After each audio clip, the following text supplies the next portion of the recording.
Hi hello friends, welcome back to my channel. ಒಲ್ಲದ ಬಂದ ಭಾಗ 27. ಹೂವಿನತ್ತೆ ಅವಳನ್ನು ಕೈಗಳಲ್ಲಿ ಎತ್ತಿಕೊಂಡು ಬಂದು ಮೋಡದಷ್ಟು ಮೃದುವಾದ ತನ್ನ ಹಾಸಿಗೆಯ ಮೇಲೆ ಮಲಗಿಸಿದನು. ನೀಲಿ ಬಣ್ಣದ ವೆಲ್ವೆಟ್ ಹೊದಿಕೆಯನ್ನು ಅವಳಿಗೆ ಹೊದಿಸಿದನು. ಇದುವರೆಗೂ ಅವಳ ನಿದ್ದೆ ಕದಡಿರುವುದು ಅವನಿಗೆ ಆಶ್ಚರ್ಯವನ್ನುಂಟು ಮಾಡಿತು. ಒಂದು ವೇಳೆ ಅರವಳಿಕೆ ಮದ್ದು ಕೊಟ್ಟು ನಮ್ಮ ಹತ್ತಿರ ಇಲ್ಲವೆಂದು ಸುಳ್ಳು ಹೇಳಿದ್ದಾರೋ ಏನೋ ಎಂಬ ಯೋಚನೆ ಬಂತು. ಗೊತ್ತಿಲ್ಲವಲ್ಲ ಎಂದು ಯೋಚಿಸಿದವನು ಅವಳ ಪಕ್ಕದಲ್ಲಿ ಮಲಗಿ ಅವಳ ಮೂಗಿನ ಬಳಿ ಲಘುವಾಗಿ ಮೂಸಿ ನೋಡಿದನು. ಯಾವುದೇ ವಿಚಿತ್ರವಾದ ವಾಸನೆ ಕಂಡುಬರಲಿಲ್ಲ. ಅಯ್ಯೋ ಪಾಪಿ, ಗೋಣಿಚೀಲದಲ್ಲಿ ಹಾಕಿ ಕಟ್ಟಿ ಹೊತ್ಕೊಂಡು ಹೋಗುವಷ್ಟರ ಮಟ್ಟಿಗೆ ನಿದ್ದೆ ಮಾಡ್ತಿದ್ದೀಯಲ್ಲ. ಈ ಸೈತಾನರ ಕೈಯಿಂದ ನಿನ್ನನ್ನು ಹೇಗೆ ಕಾಪಾಡುತ್ತೇನೋ ಗೊತ್ತಿಲ್ಲ. ಸರಿ ಬಿಡು, ಏನು ಹೇಳಿದರೂ ಅರ್ಥವಾಗದ ದಡ್ಡ ಹುಡುಗಿ ಅಂದುಕೊಂಡಿದ್ದೆ. ಈಗಲೇ ಕುಂಭಕರ್ಣನ ತಂಗಿ ಅಂತ ನನಗೆ ಅರ್ಥವಾಗ್ತಿದೆ. ನನ್ನ ಪಾಡು ಕಷ್ಟವೇನೋ. ನನಗಿಂತ ಮುಂಚೆ ನೀನು ನಿದ್ದೆ ಮಾಡಿದರೆ ನನ್ನ ಜೀವನವೇ ವ್ಯರ್ಥವಾಗಿ ಬಿಡುತ್ತದೆ. ಅದು ಮಾತ್ರ ಆಗಬಾರದು. ನಿನ್ನನ್ನು ಬೇಗನೆ ಸರಿ ಮಾಡಿ ಜೂನಿಯರ್ ಅಥರ್ವನನ್ನು ತರಬೇಕು ಎಂದು ಯೋಚಿಸಿದನು. ಅದರ ನಂತರ ಅವಳ ಮುಖವನ್ನು ನೋಡಿದವನು ದೇವತೆಯ ಮುಖ. ಬಣ್ಣ ಹಚ್ಚದೆ ಸಹಜವಾಗಿಯೇ ಸ್ಟ್ರಾಬೆರಿ ಬಣ್ಣವಿದ್ದ ಅವಳ ತುಟಿಗಳ ಮೇಲೆ ಅವನು ಮಾಡಿದ ಗಾಯ ಅವನಿಗೆ ಏನೋ ಮಾಡಿತು. ಮೆಲ್ಲನೆ ತನ್ನ ತುಟಿಗಳನ್ನು ಅವಳ ತುಟಿಗಳ ಬಳಿ ಒಯ್ದನು. ಏ ಮಾನಗೆಟ್ಟವನೇ, ನಿದ್ದೆ ಮಾಡುವ ಹುಡುಗಿಯ ಹತ್ತಿರ ಏನು ಕೆಲಸ ಮಾಡೋಕೆ ಹೋಗ್ತಾ ಇದ್ದೀಯಾ? ಅವಳಿಗೆ ಗೊತ್ತಾದರೆ ನಿನ್ನ ಮುಖಕ್ಕೆ ಉಗಿದು ನಿನ್ನ ಕಾಂಟ್ರಾಕ್ಟ್ ಅಂತ ಮನೆಯಿಂದ ಹೊರಟು ಹೋಗ್ತಾಳೆ ಎಂದು ಅವನ ಮನಸ್ಸು ಎಚ್ಚರಿಸಿತು. ತರಾತುರಿಯಲ್ಲಿ ಅವಳಿಂದ ದೂರ ಸರಿದನು ಅಥರ್ವ. ಎಸಿ ಕೋಣೆಯಲ್ಲೂ ಅವನ ಮುಖ ಬೆವರಿತು. ನಕ್ಷತ್ರಾಳ ಫೋಟೋವನ್ನು ನೋಡಿ ಅವನ ದೇಹದಲ್ಲಿ ಉಂಟಾದ ಭಾವನೆಗಳು ಆಗ ಅವನ ಬಳಿ ಯಾಮಿನಿ ಬಂದಾಗಲೂ ಉಂಟಾಗಿರಲಿಲ್ಲ. ಅವಳು ಅವನಿಗೆ ಅಂಟಿಕೊಂಡು ಉಜ್ಜಿ ಅವನಿಗೆ ಇಷ್ಟವಿಲ್ಲದೆ ಮುತ್ತು ಕೊಟ್ಟರೂ ಅವನ ದೇಹದಲ್ಲಾಗಲಿ ಮನಸ್ಸಿನಲ್ಲಾಗಲಿ ಯಾವುದೇ ಬದಲಾವಣೆ ಇರಲಿಲ್ಲ. ಇದೇ ರೀತಿ ಹಲವು ಬಾರಿ ನಡೆದಿತ್ತು. ತಾನೊಬ್ಬ ಗಂಡಸೇ ಅಲ್ಲವೇನೋ ಎಂಬ ಅನುಮಾನ ಅವನಿಗೆ ಬರುವಷ್ಟರ ಮಟ್ಟಿಗೆ ಯಾಮಿನಿ ಅವನ ಬಳಿ ಬಂದಾಗ ಅವನ ದೇಹ ಸ್ಪಂದಿಸುತ್ತಿರಲಿಲ್ಲ. ಈಗ ಯೋಚಿಸಿದನು. ಅಥರ್ವ ತನ್ನ ಪಕ್ಕದಲ್ಲಿ ನಿದ್ದೆ ಮಾಡುತ್ತಿದ್ದ ನಕ್ಷತ್ರಾಳನ್ನು ನೋಡಿದನು. ಕಷ್ಟಪಟ್ಟು ತನ್ನ ಭಾವನೆಗಳನ್ನು ನಿಯಂತ್ರಿಸಿದನು. ಇವಳನ್ನು ನೋಡಿದರೇನೆ ಮನಸ್ಸಿನಲ್ಲಿಯೂ ದೇಹದಲ್ಲಿಯೂ ಹಲವು ಬದಲಾವಣೆಗಳು ಉಂಟಾಗುತ್ತವೆ. ಇವಳ ಹತ್ತಿರ ಹೇಗೆ ಹೇಳಿ ಅರ್ಥೈಸಬೇಕೆಂದು ಗೊತ್ತಿಲ್ಲ. ಅದೇ ರೀತಿ ಅವಳ ಇಷ್ಟವಿಲ್ಲದೆ ಮಿತಿ ಮೀರಬಾರದು. ದೇವರೇ, ಇವಳ ಪಕ್ಕಕ್ಕೆ ಬಂದರೆ ನನ್ನನ್ನು ನಿಭಾಯಿಸಿಕೊಳ್ಳಲು ಸಾಧ್ಯವಾಗುತ್ತಿಲ್ಲ. ಈಗ ನನ್ನ ರೂಮ್ನಲ್ಲೇ ನನ್ನ ಬೆಡ್ ಮೇಲೆ ಇದ್ದಾಳೆ, ಅದು ನನ್ನ ಪಕ್ಕದಲ್ಲಿ. ನನ್ನನ್ನು ತುಂಬ ಪರೀಕ್ಷಿಸುತ್ತಿದ್ದೀಯಾ ದೇವರೇ ಎಂದು ನೆನೆದು ಅವಳ ಹಣೆಯ ಮೇಲೆ ಒಂದು ಮುತ್ತನ್ನಿಟ್ಟನು. ಅಯ್ಯೋ ಪಾಪಿ, ಮಾತನಾಡುತ್ತಲೇ ಎಲ್ಲೋ ಅವಳ ಹಣೆಗೆ ಮುತ್ತು ಕೊಡ್ತಾ ಇದ್ದೀಯಾ? ಅವಳ ಕೈಯಲ್ಲಿ ಚಪ್ಪಲಿ ಏಟು ತಿನ್ನದೆ ನೀನು ತಿದ್ದಿಕೊಳ್ಳುವುದಿಲ್ಲ ಎಂದು ಆತ್ಮಸಾಕ್ಷಿ ಲೇವಡಿ ಮಾಡಿತು. ಏನು ಮಾಡುವುದು? ನನ್ನ ಕೈಯಲ್ಲಿ ಸಂಪೂರ್ಣವಾಗಿ ಕಂಟ್ರೋಲ್ ಮಾಡಲು ಸಾಧ್ಯವಾಗುತ್ತಿಲ್ಲ. ಇದಕ್ಕಿಂತ ಹೆಚ್ಚು ಅವಳ ಪಕ್ಕದಲ್ಲಿದ್ದರೆ 3 ತಿಂಗಳ ನಂತರ ಅವಳನ್ನು ಚೆಕಪ್ಗೆ ಕರೆದುಕೊಂಡು ಹೋಗಬೇಕು. ಮೊದಲು ಇದಕ್ಕೆ ಯಾವುದಾದರೂ ಒಂದು ಟ್ರೀಟ್ಮೆಂಟ್ ಮಾಡಲೇಬೇಕು. ಯಾವ ಹುಡುಗಿಯ ಹತ್ತಿರವೂ ನನಗೆ ಈ ಫೀಲಿಂಗ್ಸ್ ಬಂದಿಲ್ಲ. ಆದರೆ ಇವಳನ್ನು ನೋಡಿದರೆ ಮಾತ್ರ ನನ್ನ ದೇಹ ಸತಿ ಮಾಡುತ್ತಿದೆ. ನನ್ನ ಹಾರ್ಮೋನ್ಗಳೆಲ್ಲವೂ ಬೇಕಾಬಿಟ್ಟಿಯಾಗಿ ಕೆಲಸ ಮಾಡುತ್ತಿವೆ ಎಂದು ಅವಳನ್ನು ಬಿಟ್ಟು ಎದ್ದು ಬಾತ್ರೂಮ್ಗೆ ಹೋದವನು ಹಾಗೆಯೇ ಬಾತ್ಟಬ್ನಲ್ಲಿ ನೀರು ತುಂಬಿಸಿ ಮಲಗಿದನು. ಕೈಗಳನ್ನು ಚಾಚಿ ತಲೆ ಒರಗಿಸಿಕೊಳ್ಳಲು ಅನುಕೂಲವಾಗಿರುವ ಆ ಬಾತ್ಟಬ್ನಲ್ಲಿ ತಲೆಯಿಟ್ಟು ಕಣ್ಣು ಮುಚ್ಚಿದವನು ಹಾಗೆಯೇ ನಿದ್ದೆ ಹೋದನು. ಮುಂಜಾನೆ ಅವನ ಮೊಬೈಲ್ ಫೋನ್ ಬಾರಿಸುವ ಶಬ್ದ ಕೇಳಿಯೇ ಅವನು ಎಚ್ಚರಗೊಂಡಿದ್ದು. ಅಯ್ಯೋ ಪಾಪಿ, ಏನಪ್ಪ ಬಾತ್ಟಬ್ನಲ್ಲಿ ಮಲಗಿ ನಿದ್ದೆ ಮಾಡುವಷ್ಟರ ಮಟ್ಟಿಗೆ ನಿನ್ನ ಪರಿಸ್ಥಿತಿ ಕೀಳಾಗಿ ಬಿಟ್ಟಿದ್ದಲ್ಲ ಎಂದು ತನ್ನನ್ನು ತಾನೇ ನೊಂದುಕೊಂಡನು. ಶವರ್ ಆನ್ ಮಾಡಿ ಫ್ರೆಶ್ ಆಗಿ ಸ್ನಾನ ಮಾಡಿ ಸೊಂಟಕ್ಕೆ ಟವಲ್ ಕಟ್ಟಿಕೊಂಡು ಹೊರಗೆ ಹೋದವನು ಅವಳನ್ನು ನೋಡಲು ಈಗಲೂ ದಿಂಬನ್ನು ತಬ್ಬಿಕೊಂಡು ಮಲಗಿದ್ದಳು ನಕ್ಷತ್ರ. ನನ್ನ ಮುದ್ದು ರಾಕ್ಷಸಿ ಎಂದು ಮನಸ್ಸಿನಲ್ಲಿಯೇ ಅಂದುಕೊಂಡು ಸಣ್ಣ ನಗುವಿನೊಂದಿಗೆ ಡ್ರೆಸ್ಸಿಂಗ್ ರೂಮ್ಗೆ ಹೋದನು. ಟೀ ಶರ್ಟ್, ಟ್ರ್ಯಾಕ್ ಪ್ಯಾಂಟ್ ಧರಿಸಿಕೊಂಡು ಅವಳ ಬಳಿ ಹೋಗಿ ಮಲಗಿದವನು ಅವಳ ತಲೆಯನ್ನು ಮೆಲ್ಲನೆ ಸವರಿ ಕೊಟ್ಟನು. ಅವನ ಫೋನ್ ಮತ್ತೆ ಬಾರಿಸಲು ಕಾಲ್ ಅಟೆಂಡ್ ಮಾಡಿ ಕಿವಿಗೆ ಇಟ್ಟನು. ಏನೋ ವಿಕ್ರಮ್, ಈ ಟೈಮ್ನಲ್ಲಿ ಕಾಲ್ ಮಾಡಿದ್ದೀಯಾ ಅಂದಾಗ, ಅಣ್ಣ, ನಿನ್ನೆ ಏನೇನೋ ನಡೆದಿದೆ, ನಮಗೆ ಮಾತ್ರ ಏನೂ ಗೊತ್ತಾಗಿಲ್ಲ. ಈ ಯಾಶಿಕಾ ನಡು ರಸ್ತೆಯಲ್ಲಿ ಕಾರನ್ನು ನಿಲ್ಲಿಸಿ ಎಲ್ಲಿಗೆ ಹೋಗಿದ್ದಳು ಗೊತ್ತಿಲ್ಲ. ಕಾರನ್ನು ಸ್ಟೇಷನ್ಗೆ ತೆಗೆದುಕೊಂಡು ಹೋಗಿದ್ದಾರಂತೆ. ಇನ್ಸ್ಪೆಕ್ಟರ್ ಕಾಲ್ ಮಾಡಿದ್ರು, ನಾನು ಬಂದೆ, ಸ್ಟೇಷನ್ನಲ್ಲೇ ಇದ್ದೀನಿ. ಏನು ಮಾಡೋದು ಅಂತ ನಿಮ್ಮ ಹತ್ತಿರ ಕೇಳೋಣ ಅಂತಾನೆ ಕಾಲ್ ಮಾಡಿದೆ ಅಂದಾಗ, ಯಾಕೋ ಬೆಳಿಗ್ಗೆ 5 ಗಂಟೆಗೆ ಹೋಗಿದ್ದೀಯಾ ಎಂದು ಕೇಳಲು, ಅವರು ಕಾಲ್ ಮಾಡಿದ ತಕ್ಷಣ ನಾನು ಇಲ್ಲಿಗೆ ಬಂದೆ ಅಣ್ಣ. ನಿಮ್ಮನ್ನು ಡಿಸ್ಟರ್ಬ್ ಮಾಡಬಾರದು ಅಂತ ನಾನು ನಿಮಗೆ ಹೇಳದೆ ಬಂದೆ. ಆದರೂ ಈ ವಿಷಯದಲ್ಲಿ ಒಂದು ಮಾತು ನಿಮ್ಮ ಹತ್ತಿರ ಕೇಳಬೇಕಲ್ಲ ಅಂತ ಅನ್ನಿಸಿತು, ಅದಕ್ಕೆ ಎಂದಾಗ, ಸರಿ, ನೀನು ಕಾರು ತೆಗೆದುಕೊಂಡು ಮನೆಗೆ ಬಾ ಎಂದು ಹೇಳಿ ಫೋನ್ ಇಟ್ಟನು. ಅವನಿಗೆ ನಿದ್ದೆ ಹಾರಿ ಹೋಯಿತು. ಇದುವರೆಗೂ ನಕ್ಷತ್ರಾಗೆ ಮಾತ್ರ ನಿದ್ದೆ ತೀರಿಯೇ ಇಲ್ಲ ಎನ್ನುವಂತೆ ಮಲಗಿದ್ದಳು. ಅವಳು ಮಾತ್ರ ಏನು ಮಾಡುತ್ತಾಳೆ? ಇಷ್ಟು ದಿನಗಳು ಯಾವುದೇ ನಂಬಿಕೆ ಇಲ್ಲದೆ ಹರೆಬರೆ ನಿದ್ದೆ ಮಾಡುತ್ತಿದ್ದವಳಿಗೆ 2 ವರ್ಷಗಳ ನಂತರ ನೆಮ್ಮದಿಯ ನಿದ್ದೆ ಈ ಮನೆಯಲ್ಲಿಯೇ ಸಿಕ್ಕಿದ್ದು. ಅದಕ್ಕಾಗಿಯೋ ಏನೋ ಅವಳು ಗಾಢ ನಿದ್ರೆಯಲ್ಲಿದ್ದಳು. ತಮಗೆ ಸಿಕ್ಕ ದೇವತೆ ತನ್ನನ್ನು ಬಿಟ್ಟು ಹೋಗಿ ಬಿಡಬಾರದು ಎನ್ನುವಂತೆ ಅವಳನ್ನು ತನ್ನ ಎದೆಯೊಳಗೆ ತಬ್ಬಿಕೊಂಡು ಮಲಗಿದ್ದನು ಅಥರ್ವ. ಇತ್ತ ತಿರುಚೆಂದೂರಿನಲ್ಲಿ 5 ಗಂಟೆಗೆ ಎದ್ದು ಬಾಗಿಲಿಗೆ ನೀರು ಹಾಕಿ ಗುಡಿಸಿ ರಂಗೋಲಿ ಬಿಡಿಸಿ ಒಳಗೆ ಬಂದಳು ಕಾರುಣ್ಯ. ಅಜಯ್ ಮಗನನ್ನು ತಬ್ಬಿಕೊಂಡು ಮಲಗಿದ್ದನು. ಅಡುಗೆ ಮನೆಗೆ ಹೋದವಳು ಕಾಫಿ ಮಾಡಿಕೊಂಡು ತನ್ನ ಗಂಡನನ್ನು ಎಬ್ಬಿಸಲು ಹೋದಳು. ಅಜಯ್ ಒಳ್ಳೆಯ ನಿದ್ದೆಯಲ್ಲಿದ್ದ. ಕಾಫಿ ಲೋಟವನ್ನು ಟೇಬಲ್ ಮೇಲೆ ಇಟ್ಟು, ಏನ್ರಿ ಹೇಳಿ, ವಾಕಿಂಗ್ ಹೋಗೋಕ್ಕೆ ಟೈಮ್ ಆಗಲಿಲ್ವಾ ಎಂದು ಎಬ್ಬಿಸಲು, ಮಗನನ್ನು ಬಿಟ್ಟು ಅವಳನ್ನು ಎಳೆದು ತನ್ನ ಮೇಲೆ ಹಾಕಿಕೊಳ್ಳಲು ಹೋದಾಗ, ಅಯ್ಯೋ ನನ್ನ ಮಗ ಎಂದು ಗಾಬರಿಯಾದಳು. ಅದರ ನಂತರ ಕಣ್ಣು ಬಿಟ್ಟವನು ಮಧ್ಯದಲ್ಲಿದ್ದ ತನ್ನ ಮಗನನ್ನು ನೋಡಿಬಿಟ್ಟು, ಕಾರುಣ್ಯ ಎಂದು ಹೇಳಿ ಅವಳನ್ನು ಈ ಕಡೆ ಬರಲು ಹೇಳಿ ಪಕ್ಕದಲ್ಲಿ ಕುಳ್ಳರಿಸಿಕೊಂಡು ಅವಳ ಮಡಿಲಿನಲ್ಲಿ ಮಲಗಿದನು. ಏನಾಯಿತು ಸರ್, ಇವತ್ತು ಒಂಥರ ಇದ್ದೀರಾ ಎಂದು ಕೇಳಲು, ತುಂಬ ದಿನ ಆಗೋಯ್ತು ಕಣೆ ನಿನ್ನ ಮಡಿಲಲ್ಲಿ ತಲೆಯಿಟ್ಟು ಮಲಗಿ. ಅದಕ್ಕೆ ಊರಿನಿಂದ ಬಂದು ಕೂಡ 1 ವಾರ ಬೇರೆ ಕೆಲಸಗಳೇ ಸರಿಯಾಗಿ ಹೋಯಿತು. ಈಗಷ್ಟೇ ಸ್ವಲ್ಪ ರಿಲ್ಯಾಕ್ಸ್ ಆಗಿ ಫೀಲ್ ಮಾಡ್ತಾ ಇದ್ದೀನಿ ಅಂದಾಗ, ಏನ್ರಿ ಮತ್ತೆ ನಿಮಗೆ ಕೆಲಸ ಸಿಕ್ಕಿದೆಯಾ ಎಂದು ಕೇಳಲು, ಫಸ್ಟ್ ನಾನು US ನಲ್ಲಿ ಮಾಡ್ತಿದ್ದ ಜಾಬ್ ಸಿಕ್ಕಿದೆ. ವರ್ಕ್ ಫ್ರಮ್ ಹೋಮ್ ಮಾಡಿಕೊಳ್ಳಬಹುದು, ಏನೂ ತೊಂದರೆ ಇಲ್ಲ.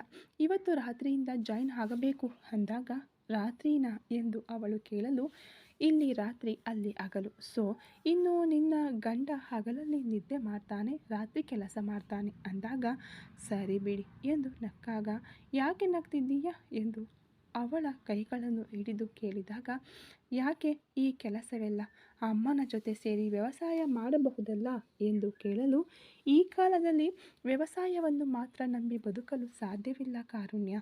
ವ್ಯವಸಾಯವೂ ಮಾಡಬೇಕು, ಕೆಲಸಕ್ಕೂ ಹೋಗಬೇಕು, ಆ ರೀತಿಯ ಪರಿಸ್ಥಿತಿ ಇದೆ ಅಂದಾಗ, ಏನ್ರಿ ನೀವೇ ವ್ಯವಸಾಯದ ಬಗ್ಗೆ ತಪ್ಪಾಗಿ ಮಾತನಾಡಬಹುದಾ ಎಂದು ಕೇಳಲು, ನಾನು ತಪ್ಪಾಗಿ ಏನು ಮಾತನಾಡುತ್ತಿಲ್ಲ ಕಾರುಣ್ಯ.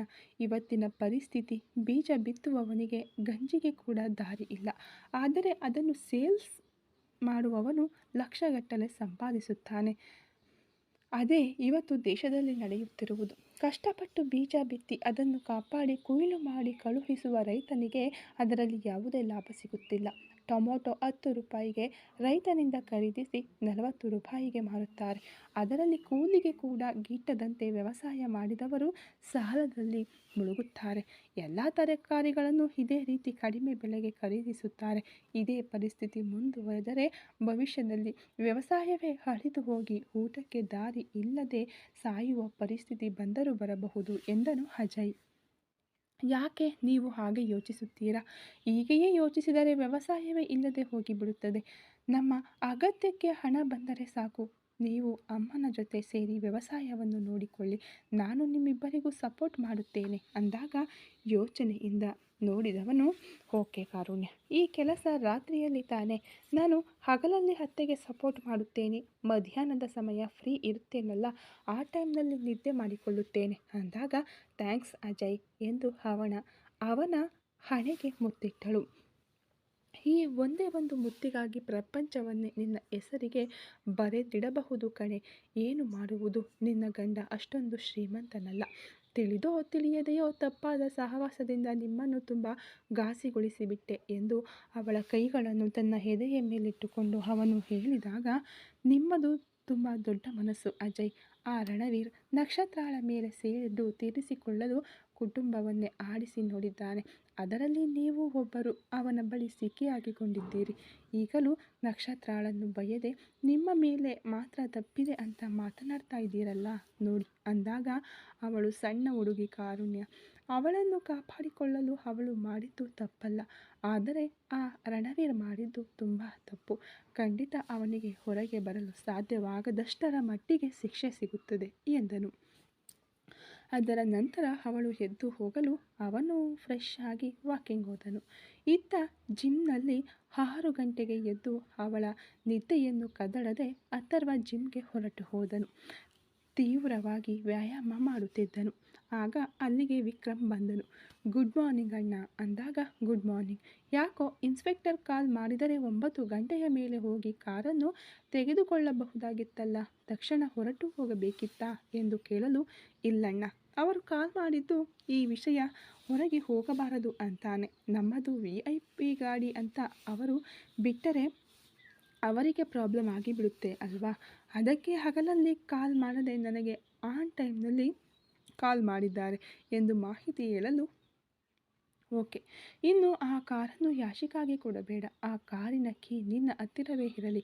ಏನು ಎತ್ತ ಅಂತ ಅವಳು ನಮ್ಮ ಹತ್ತಿರ ಮಾತನಾಡದೆ ಅವಳಿಗೆ ನೀನು ಏನೂ ಕೊಡಬಾರದು ಎಂದು ಆದೇಶಿಸಲು, ಸರಿ ಅಣ್ಣ ಎಂದು ಹೇಳಿದವನು ಈಗ ಅವನ ಜೊತೆ ಸೇರಿ ವ್ಯಾಯಾಮ ಶುರು ಮಾಡಿದನು ವಿಕ್ರಮ್.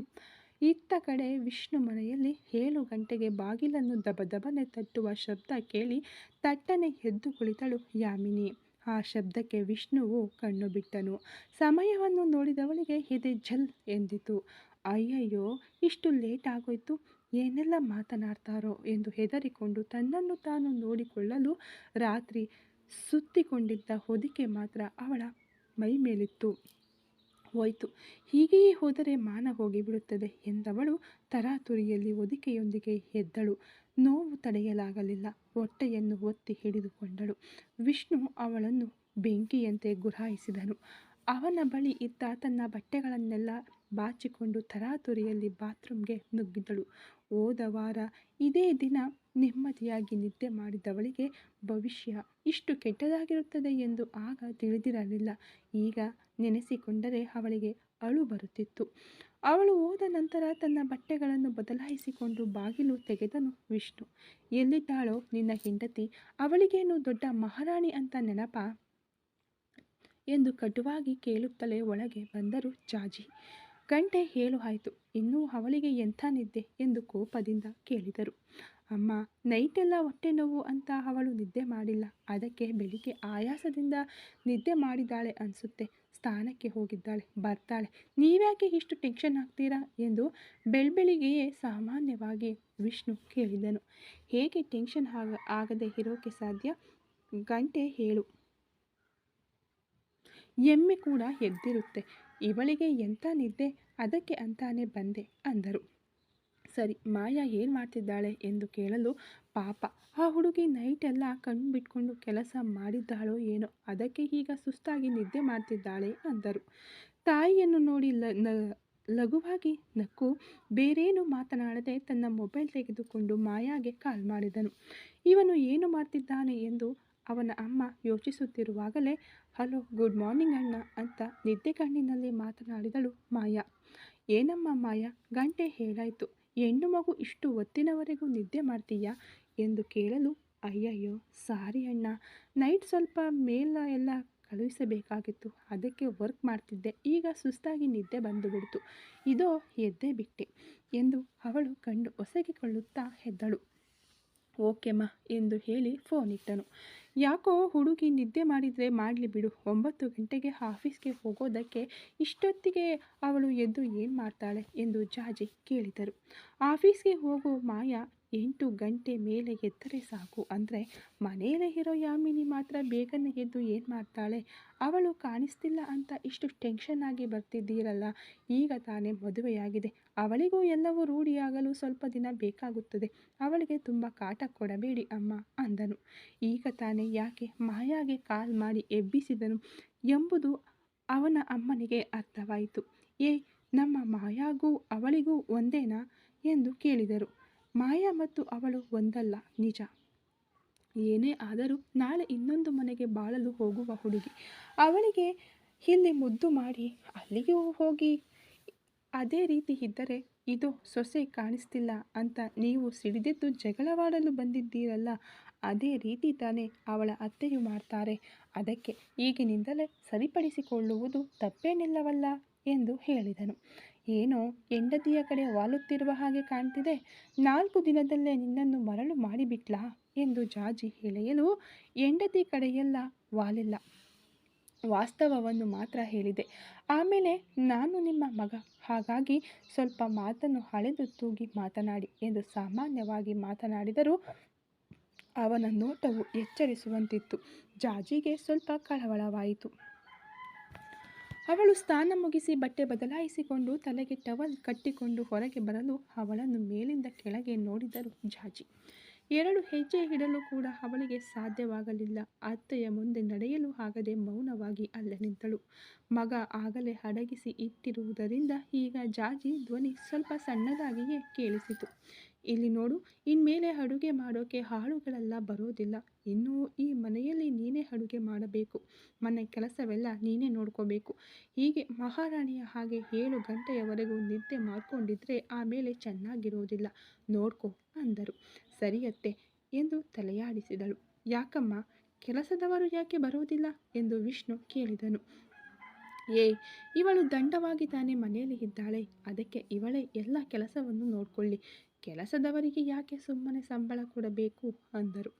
ಏನಮ್ಮ ಮಾತಾಡ್ತಾ ಇದ್ದೀರಾ? ಇಷ್ಟು ದೊಡ್ಡ ಮನೆಯಲ್ಲಿ ಇವಳೊಬ್ಬಳಿಂದಲೇ ಅಷ್ಟು ಕೆಲಸ ಮಾಡೋಕೆ ಹೇಗೆ ಸಾಧ್ಯ? ತುಂಬ ಕಷ್ಟ ಆಗಿಬಿಡುತ್ತೆ. ನಿಮಗೆ ಹಾಗೇನಾದರೂ ಕೆಲಸದವರನ್ನು ಕಡಿಮೆ ಮಾಡಬೇಕು ಅಂತಿದ್ರೆ ಅಡುಗೆ ಮಾಡೋರನ್ನು ಮಾತ್ರ ಬೇಡ ಅಂತ ಹೇಳಿ. ಇವಳು ಅಡುಗೆ ಕೆಲಸ ಮಾತ್ರ ನೋಡ್ಕೊಳ್ಳಿ. ಬೇರೆ ಕೆಲಸಕ್ಕೆ ಇರೋರು ಹಾಗೆ ಇರಲಿ. ಕೆಲಸದವರಿಗೆ ಸಂಬಳ ಕೊಡೋದ್ರಿಂದ ಆಸ್ತಿ ಏನು ಕರಗಿ ಹೋಗೋದಿಲ್ಲ ಎಂದು ಹೇಳಿ ಬಾತ್ರೂಮ್ಗೆ ನುಗ್ಗಿದನು. ಮಳ್ಳಿಯ ಹಾಗೆ ಇದ್ಕೊಂಡು ನನ್ನ ಮಗನನ್ನೇ ಬುಟ್ಟಿಗೆ ಹಾಕಿಕೊಂಡಿದ್ದೀಯಾ? ಇರು, ನಿನಗೆ ಮಾಡ್ತೀನಿ ವ್ಯವಸ್ಥೆ ಎಂದು ಗೊಣಗಿಕೊಂಡು, ದಡ್ಡಳ ಹಾಗೆ ನಿಂತುಕೊಳ್ಳದೆ ಸರಿಯಾಗಿ ಬಂದು ಕೆಲಸ ನೋಡು ಎಂದು ಬೈದು ಹೋದರು ಜಾಜಿ. ಎಲ್ಲ ನನ್ನ ಹಣೆ ಬರಹ ಎಂದು ಮನಸ್ಸಿನಲ್ಲಿಯೇ ಅಂದುಕೊಂಡು ತನ್ನ ಕೂದಲಿಗೆ ಒಂದು ಕ್ಲಿಪ್ ಮಾತ್ರ ಹಾಕಿಕೊಂಡು ಕೆಳಗೆ ಹೋದಳು. 8 ಗಂಟೆಯಾಯಿತು. ಅಥರ್ವ ಸ್ನಾನ ಮುಗಿಸಿ ಸೋಫಾದ ಮೇಲೆ ಕುಳಿತು ಅವಳನ್ನೇ ನೋಡುತ್ತಾ ಕಳುಹಿಸಬೇಕಾದ ಮೇಲ್ಗಳನ್ನೆಲ್ಲ ಚೆಕ್ ಮಾಡುತ್ತಿದ್ದನು. 2 ವರ್ಷಗಳ ಹಿಂದಿನ ನೆಮ್ಮದಿಯೊಂದಿಗೆ ಚೆನ್ನಾಗಿ ನಿದ್ದೆ ಮಾಡಿ ಎದ್ದವಳು ತಿರುಚೆಂದೂರಿನಲ್ಲಿ ತನ್ನ ಮನೆಯಲ್ಲೇ ಇದ್ದೇನೆ ಎಂಬ ಗುಂಗಿನಲ್ಲಿ ತನ್ನ ಕೈಗಳನ್ನು ಮೇಲಕ್ಕೆತ್ತಿ ಆಲಸ್ಯದಿಂದ ಮೇಲೆ ಎದ್ದು ಕುಳಿತಳು. ಅಮ್ಮ, ಕಾಫಿ ಅಂದಳು. ಮೆಲ್ಲನೆ ನಕ್ಕವನು, ತಿರುಚೆಂದೂರಿನಿಂದ ಕಾಫಿ ಬರೋದರೊಳಗೆ ತಣ್ಣಗಾಗಿ ಬಿಡುತ್ತೆ. ಏನು ಮಾಡೋಣ? ಹೆಲಿಕಾಪ್ಟರ್ನಲ್ಲಿ ನಾವು ಅಲ್ಲಿಗೆ ಹೋಗೋಣವಾ ಎಂದು ಕೇಳಿದನು. ಅವನ ಧ್ವನಿಗೆ ಎಚ್ಚೆತ್ತು ವೇಗವಾಗಿ ಅವನ ಕಡೆ ತಿರುಗಿ ನೋಡಲು ಇದು ಅವನ ರೂಮ್, ಅವನ ಮನೆ ಎಂಬುದು ತಡವಾಗಿಯೇ ಅವಳಿಗೆ ಅರ್ಥವಾಯಿತು. ಸರ್, ನಾನು ಇಲ್ಲಿಗೆ ಹೇಗೆ ಬಂದೆ ಎಂದು ಅವಳು ತಡಬಡಾಯಿಸಿದಳು. ನಿನಗೆ ಗೊತ್ತಿಲ್ಲದೆ ನೀನು ಹೇಗೆ ಬರಲು ಸಾಧ್ಯ? ನಾನೇ ಎತ್ತಿಕೊಂಡು ಬಂದೆ ಅಂದನು. ಸರ್, ಅನ್ಯಾಯ ಮಾಡ್ತಿದ್ದೀರಾ. ನಿಮ್ಮ ಮನೆಗೆ ಕೆಲಸಕ್ಕೆ ಅಂತ ಬಂದಿದ್ದೀನಿ. ಅದಕ್ಕಾಗಿ ನಿಮ್ಮ ಬೆಡ್ರೂಮ್ಗೆ ನನ್ನನ್ನು ಎತ್ಕೊಂಡು ಬರ್ತೀರಾ? ನನ್ನನ್ನು ಏನು ಮಾಡಿದ್ರಿ ಎಂದು ಅವಳ ಕಣ್ಣುಗಳು ಒದ್ದೆಯಾದವು. ಏಟ್ ಕೊಡ್ತೀನಿ ನೋಡು. ನಿನ್ನನ್ನೆಲ್ಲ ಗೋಣಿ ಚೀಲದಲ್ಲಿ ಕಟ್ಟಿ ಹೊತ್ಕೊಂಡು ಹೋದರೂ ನಿನಗೆ ಗೊತ್ತಾಗೋದಿಲ್ಲ. ಎಲ್ಲಾದರೂ ಮಳೆಯಲ್ಲಿ ತೆಗೆದುಕೊಂಡು ಹೋಗಿ ಉರುಳಿಸಿ ಬಿಟ್ಟರೂ ನಿನಗೆ ಗೊತ್ತಾಗಲ್ಲ. ದೆವ್ವವಾಗಿ ಬಂದು ಕೂಡ ಬದುಕಿದ್ದೀನಿ ಅನ್ನೋ ಗುಂಗಿನಲ್ಲೇ ಕೆಲಸ ಮಾಡ್ತೀಯ, ಹಾಗೆ ತಾನೆ? ಅಷ್ಟರ ಮಟ್ಟಿಗೆ ನಿದ್ದೆ ಎಂದು ಹೇಳಲು, ನೀವೇನು ಹೇಳ್ತಾ ಇದ್ದೀರಾ? ನನಗೇನು ಅರ್ಥವಾಗ್ತಿಲ್ಲ ಅಂದಳು. ನೈಟ್ ನಿನ್ನನ್ನು ನಾನು ಎತ್ತಿಕೊಂಡು ಬಂದದ್ದು ಗೊತ್ತಾ ಎಂದು ಕೇಳಲು, ಸರ್, ನನಗೆ ಮಲಗಿದ್ದು ಮಾತ್ರ ಗೊತ್ತು. ಬಡೆದು ಹಾಕಿದ ಹಾಗೆ ಚೆನ್ನಾಗಿ ನಿದ್ದೆ ಮಾಡಿದೆ. ಈಗ ತಾನೇ ಕಣ್ಣು ಬಿಟ್ಟೆ. ಮಧ್ಯದಲ್ಲಿ ಏನಾಯಿತು ಅಂತ ನನಗೆ ಗೊತ್ತಿಲ್ಲ ಅಂದಳು. ಇಲ್ಲಿ ನೋಡು ನಕ್ಷತ್ರ, ಇದು ನಿನ್ನ ಮನೆಯ ತರಹ ಅಲ್ಲ. ಇಲ್ಲಿ ಮನುಷ್ಯರ ರೂಪದಲ್ಲಿ ಮೃಗಗಳು ಕೂಡ ಇವೆ. ಯಾವಾಗ ಏನಾಗುತ್ತೆ ಅಂತ ಹೇಳೋಕೆ ಆಗಲ್ಲ. ಯಾಶಿಕಾ ಅವಳ ಅಪ್ಪ ಸರಿಯಾದ ಸಮಯ ಕಾಯ್ತಾ ಇರ್ತಾರೆ. ನೀನು ಹೀಗೆ ನಿದ್ದೆ ಮಾಡ್ತಿದ್ರೆ ಅವರಿಂದ ನಿನಗೆ ಅಪಾಯ ಬರಬಹುದು. ಅದಕ್ಕೆ ನಿನ್ನನ್ನು ಒಂಟಿಯಾಗಿ ಬಿಡಲು ಮನಸ್ಸಿಲ್ಲದೆ ಇಲ್ಲಿಗೆ ಎತ್ತಿಕೊಂಡು ಬಂದಿದ್ದೀನಿ ಅಂದನು. ಏನಂದ್ರಿ? ಒಂಟಿಯಾಗಿ ಬಿಡಲು ಮನಸ್ಸಿಲ್ಲದೆ ಎತ್ತಿಕೊಂಡು ಬಂದ್ರಿ ಅಂತಾನಾ? ಸರ್, ಅವರಿಂದ ಅಪಾಯ ಬಂದರೂ ಜೀವ ಮಾತ್ರ ಹೋಗುತ್ತೆ. ಆದರೆ ನಿಮ್ಮ ಜೊತೆ ಇದ್ದರೆ ನನ್ನ ಮಾನವೇ ಹೋಗಿಬಿಡುತ್ತೆ ಎಂದು ಕೋಪದಿಂದ ಅವಳು ಮಾತನಾಡಿದಳು. ಹಾಗಾದರೆ ನನ್ನನ್ನು ಪೋಲಿ ಅಂತ ಹೇಳೋಕೆ ಬರ್ತಾ ಇದೆಯಾ ಎಂದು ಅವನು ಕೇಳಿದನು. ಸತ್ಯವಾಗ್ಲೂ ಹಾಗೆ ಹೇಳೋಕೆ ಬಂದಿಲ್ಲ. ಏನಾದರೂ ಆಗಿಬಿಟ್ರೆ ಏನು ಮಾಡೋದು? ನಿಮಗೆ ಯಾವ ಪ್ರಾಬ್ಲಮ್ ಇಲ್ಲ, ನೀವು ಗಂಡಸು, ನಾನು ಹೆಣ್ಣು ಮಗಳು. ಕೆಲಸಕ್ಕೆ ಅಂತ ಬಂದ ಜಾಗದಲ್ಲಿ ಇಡೀ ಜೀವನವನ್ನೇ ಕಳೆದುಕೊಂಡು ನಾನೇನು ಸರ್ ಮಾಡೋಕೆ ಆಗುತ್ತೆ ಎಂದು ಅವಳು ಅವನನ್ನು ಹೊಡೆಯದ ಕೊರತೆಯಾಗಿ ಮಾತನಾಡಿದಳು. ಒಂದು ಹುಡುಗಿಯ ಇಷ್ಟವೇ ಇಲ್ಲದೆ ಅವಳನ್ನು ಪಡೆಯೋಕೆ ನಾನು ಹೆಣ್ಣು ಬಾಕನೇನೂ ಅಲ್ಲ. ನಿನ್ನ ರಕ್ಷಣೆಗಾಗಿ ನನ್ನ ರೂಮ್ಗೆ ನಿನ್ನನ್ನು ಎತ್ತಿಕೊಂಡು ಬಂದಿದ್ದೀನಿ. ವಿಕ್ರಮ್ ಮದುವೆಯಾಗುವವರೆಗೂ ಈ ಮನೆಯಲ್ಲಿ ನೀನಿರೋದು ತುಂಬ ಮುಖ್ಯ. ನನಗಾಗಿಯೋ ಬೇರೆ ಯಾರಿಗಾಗಿಯೋ ಅಲ್ಲ, ನನ್ನ ಅಮ್ಮನಿಗಾಗಿ. ಅದಕ್ಕೆ ಸರಿಯಾಗಿ ಅರ್ಥ ಮಾಡಿಕೊಂಡು ಇನ್ಮೇಲೆ ಸುಮ್ಮನಿರೋ, ದಾರಿ ನೋಡು ಅಂದನು. ಓಕೆ ಸರ್, ನಾನು ಕೆಳಗಿನ ರೂಮ್ಗೆ ಹೋಗ್ತೀನಿ ಎಂದು ಹೇಳಲು, ನಿನ್ನ ರೂಮ್ ಇನ್ಮೇಲೆ ಕೆಳಗಿಲ್ಲ, ಇನ್ಮೇಲೆ ಇದೇ ನಿನ್ನ ರೂಮ್, ಇಲ್ಲೇ ನೀನಿರಬೇಕು ಎಂದಾಗ ಆಘಾತದಿಂದ ಅವನನ್ನು ನೋಡಿದಳು. ಇಲ್ಲ ಸರ್, ನನ್ನಿಂದ ಇಲ್ಲಿ ಇರೋಕೆ ಆಗಲ್ಲ. ನಾನು ಕೆಲಸಕ್ಕೆ ತಾನೇ ಬಂದಿದ್ದೀನಿ. ಅದಕ್ಕಾಗಿ ನೀವು ಹೇಳೋ ಎಲ್ಲದಕ್ಕೂ ತಲೆಯಾಡಿಸೋಕೆ ಆಗಲ್ಲ. ನಾನು ಕೆಳಗೆ ಹೋಗ್ತೀನಿ ಎಂದು ಅವಳು ಎದ್ದು ಹೊರಗೆ ಹೋಗಲು ಪ್ರಯತ್ನಿಸಲು ತರಾತುರಿಯಲ್ಲಿ ಅವಳ ಕೈ ಹಿಡಿದು ಒಳಗೆ ಇಳಿದನು ಅಥರ್ವ. ವೇಗವಾಗಿ ಅವನ ಕೈಯನ್ನು ಬಿಡಿಸಿಕೊಳ್ಳಲು ಪ್ರಯತ್ನಿಸಲು ಗಟ್ಟಿಯಾಗಿ ಕೈಯನ್ನು ಹಿಡಿದವನು, ಇಲ್ಲಿ ನೋಡು ನಕ್ಷತ್ರ, ಸ್ವಲ್ಪ ನಾನು ಇಳಿದು ಬಂದರೆ ನೀನು ತುಂಬ ಓವರ್ ಆಗ್ತಿದ್ದೀಯಾ. ನಾನು ಹೇಳೋದನ್ನೇ ನೀನು ಕೇಳಬೇಕು. ಅಗ್ರಿಮೆಂಟ್ನಲ್ಲಿ ಸೈನ್ ಮಾಡಿದ್ದೀಯಾ, ಅದನ್ನು ಅರ್ಥ ಮಾಡಿಕೊಂಡು ಮರ್ಯಾದೆಯಿಂದ ಇರು. ಪ್ರತಿಯೊಂದು ಬಾರಿಯೂ ನಿನಗೆ ಜ್ಞಾಪಿಸೋಕೆ ನನ್ನಿಂದ ಆಗಲ್ಲ. ನಾನು ನಿನ್ನ ಬಾಸ್, ಅದನ್ನು ಮಾತ್ರ ಮೈಂಡ್ನಲ್ಲಿ ಇಟ್ಕೋ. ಆಮೇಲೆ ಇನ್ನೊಂದು ವಿಷಯ, ಈ ರೂಮ್ ಬಿಟ್ಟು ಹೊರಗೆ ಹೋದರೆ ಮನೆಯ ಗೇಟ್ ದಾಟುವವರೆಗೂ ನಿನ್ನ ಬಾಯಲ್ಲಿ ಸರ್ ಬರಬಾರದು, ಮಾವ ಅಂತಾನೆ ಬರಬೇಕು. ಅದಾದ ಮೇಲೆ ನೀನು ಸರ್ ಅಂತ ಕರೆಯಬಹುದು. ಅರ್ಥವಾಯ್ತಾ? ಹೋಗಿ ಸ್ನಾನ ಮಾಡಿ ರೆಡಿಯಾಗು. ನಿನ್ನ ಡ್ರೆಸ್ ಎಲ್ಲ ಡ್ರೆಸ್ಸಿಂಗ್ ರೂಮ್ ಕಬೋರ್ಡ್ನಲ್ಲಿದೆ ಎಂದು ಹೇಳಿ ಅವಳನ್ನು ಬಿಟ್ಟು ಸೋಫಾದ ಮೇಲೆ ಕುಳಿತು ಲ್ಯಾಪ್ಟಾಪ್ ಮಡಿಲಲ್ಲಿಟ್ಟುಕೊಂಡು ಕೆಲಸ ಶುರು ಮಾಡಿದನು ಅಥರ್ವ. ಅವಳಿಗಾದರೂ ಅವನನ್ನು ಕೊಲ್ಲಬೇಕು ಅನ್ನಿಸುತ್ತಿತ್ತು. ಎರಡು ಕೈಗಳನ್ನು ಮುದುರಿಕೊಂಡು ಹಣೆಬರಹ ಯಾಕೆ ಸೈನ್ ಮಾಡಿ ಹಾಳಾದೇನೋ ಗೊತ್ತಿಲ್ಲ, ಛೆ ಎಂದು ಹೇಳಿಕೊಂಡು ಬಟ್ಟೆ ಬದಲಾಯಿಸುವ ಕೋಣೆಗೆ ನುಗ್ಗಿದಳು. ಈಗ ಅವನು ತೋರಿಸಿದ ಕಬೋರ್ಡ್ ಬಳಿ ಹೋಗಿ ನೋಡಲು ಅಲ್ಲಿ ಅವಳಿಗೆ ಹೊಸದಾದ ಸಾಕಷ್ಟು ಬಟ್ಟೆಗಳನ್ನು ಜೋಡಿಸಿಡಲಾಗಿತ್ತು. ಸರ್, ಇಲ್ಲಿ ನನ್ನ ಡ್ರೆಸ್ ಇಲ್ಲ, ಬೇರೆ ಯಾರದ್ದೋ ಡ್ರೆಸ್ ಇದೆ ಅಂದಳು. ಏಯ್ ಲೂಸಾ ನೀನು, ಅದೆಲ್ಲ ನಿನ್ನದೇ. ಸ್ನಾನಕ್ಕೆ ಹೋಗುವಾಗ ನೈಟಿ ತೆಗೆದುಕೊಂಡು ಹೋಗು. ಸ್ನಾನ ಮುಗಿಸಿ ಬಂದು ಡ್ರೆಸ್ಸಿಂಗ್ ರೂಮ್ಗೆ ಹೋಗಿ ಡ್ರೆಸ್ ಚೇಂಜ್ ಮಾಡಿಕೊ. ನಿನ್ನ ಡ್ರೆಸ್ಸಿಂಗ್ ರೂಮ್ ಸಪರೇಟ್ ಹಾಗೇ ಇರುತ್ತೆ. ಅರೆಬರೆಯಾಗಿ ಟವಲ್ ಕಟ್ಟಿಕೊಂಡು ಬಂದು ಆಮೇಲೆ ನನಗೆ ಪೋಲಿ ಅಂತ ಪಟ್ಟ ಕಟ್ಟಬಾರದು ಎಂದು ಎಚ್ಚರಿಕೆಯಿಂದ ಅವನು ಹೇಳಿದನು. ಹಣೆಬರಹ ಇವನ ಹತ್ತಿರ ಸಿಕ್ಕಿ ಹಾಕಿಕೊಂಡು ಒದ್ದಾಡ್ತಾ ಇದ್ದೀನಿ ಎಂದು ಹಣೆಗೆ ಬಡಿದುಕೊಂಡು ಒಂದು ನೈಟಿ ಮತ್ತು ಟವಲನ್ನು ಭುಜದ ಮೇಲೆ ಹಾಕಿಕೊಂಡು ಬಾತ್ರೂಮ್ಗೆ ನುಗ್ಗಿದಳು ನಕ್ಷತ್ರ. ಸ್ವಲ್ಪ ಹೊತ್ತಿನಲ್ಲಿ ಅವಳು ರೆಡಿಯಾಗಿ ಇಬ್ಬರು ಒಟ್ಟಿಗೆ ಕೆಳಗೆ ಹೋಗಲು ಅಲ್ಲಿ ಕೋಪದಿಂದ ನಿಂತಿದ್ದರು ಅಥರ್ವನ ದೊಡ್ಡಪ್ಪ. ಈ ಕತೆ ಇನ್ನು ಮುಂದುವರಿಯುವುದು.